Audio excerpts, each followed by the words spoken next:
ഒരിക്കലും മറക്കാൻ പറ്റാത്തതും വളരെ വേദനിപ്പിക്കുന്നതുമായ ഒരു കൗൺസിലിംഗ് അനുഭവമുണ്ട്.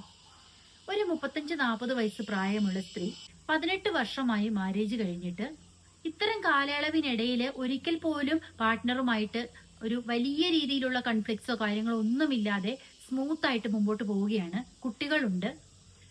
ഒരു ദിവസം ഹസ്ബൻഡിന്റെ ഒരു എക്സ്ട്രാ മാരിറ്റൽ അഫെയർ ഇവർ കണ്ടെത്തുകയും അതിനെ ചൊല്ലിയിട്ട് വഴക്കുണ്ടാകുകയും ചെയ്യുകയാണ് വീട്ടിൽ. ഏറെ നേരത്തെ വാഗ്വാദങ്ങൾക്കും ചർച്ചയ്ക്കും എല്ലാം ഒടുവിൽ അദ്ദേഹം തന്റെ തെറ്റ് സമ്മതിക്കുകയും എന്നോട് ക്ഷമിക്കണം എന്ന രീതിയിൽ ഈ സ്ത്രീയോട് ബിഹേവ് ചെയ്യുകയും ചെയ്തു എന്നതാണ്.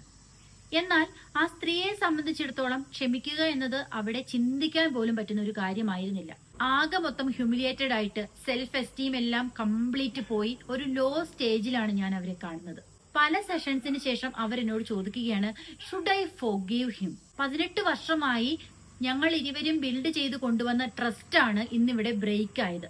ഇനിയും ക്ഷമിച്ച് എനിക്ക് മുമ്പോട്ട് പോകാൻ എങ്ങനെ സാധിക്കും? ആ ഒരു മൊമെന്റിൽ എനിക്ക് മനസ്സിലായി, ആ മാരേജ് എന്ന് പറയുന്ന ആ ഒരു ഇൻസ്റ്റിറ്റ്യൂഷനിലെ ഹീലിംഗ് അല്ല, അതിനേക്കാൾ ഉപരിയായി ആ സ്ത്രീക്ക് അവരുടെ ഹൃദയത്തിലെ ഒരു ഹീലിംഗ് ആണ് അത്യാവശ്യമായി വേണ്ടത്.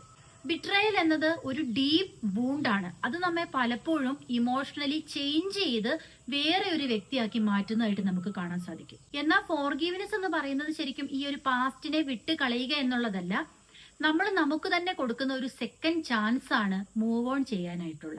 പല ആളുകളും തെറ്റിദ്ധരിക്കുന്നത് ബിട്രയൽ സംഭവിക്കുമ്പോൾ നടക്കുന്ന ഒരു ഓട്ടോമാറ്റിക് റെസ്പോൺസ് ആണ് ഫോർഗീവ്നെസ് എന്നതാണ്.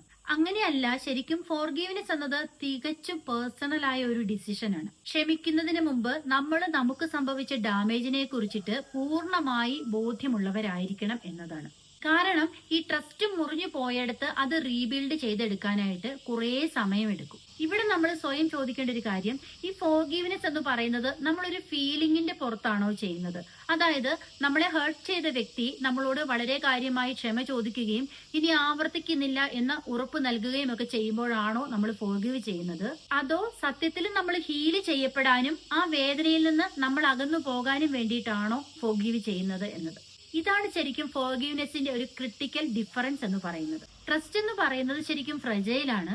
അതുകൊണ്ട് തന്നെ അത് മുറിഞ്ഞു പോയി കഴിഞ്ഞാൽ ഓവർനൈറ്റ് കൊണ്ട് ഹീൽ ചെയ്യപ്പെടാവുന്ന ഒരു കാര്യമല്ല എന്നത് നമ്മൾ മനസ്സിലാക്കേണ്ടിയിരിക്കുന്നു. പാർട്ട്നേഴ്സിനെ സംബന്ധിച്ചിടത്തോളം ആണെങ്കിൽ ഈ റിക്കവറി എന്ന് പറയുന്നത് ശരിക്കും ആ ഒരു ഹേർട്ട് മൂലം ഉണ്ടായ വേദനകളെ കറക്റ്റായി അക്നോളജ് ചെയ്യുകയും ഓപ്പൺ കമ്മ്യൂണിക്കേഷനിലൂടെ വളരെ സ്ലോലി ട്രസ്റ്റിനെ ബിൽഡ് ചെയ്ത് കൊണ്ടുവരികയും വേണം എന്നുള്ളതാണ്. ഇതിന് പാർട്ട്നേഴ്സിന്റെ ഈക്വൽ എഫേർട്ട് ആവശ്യമാണ്.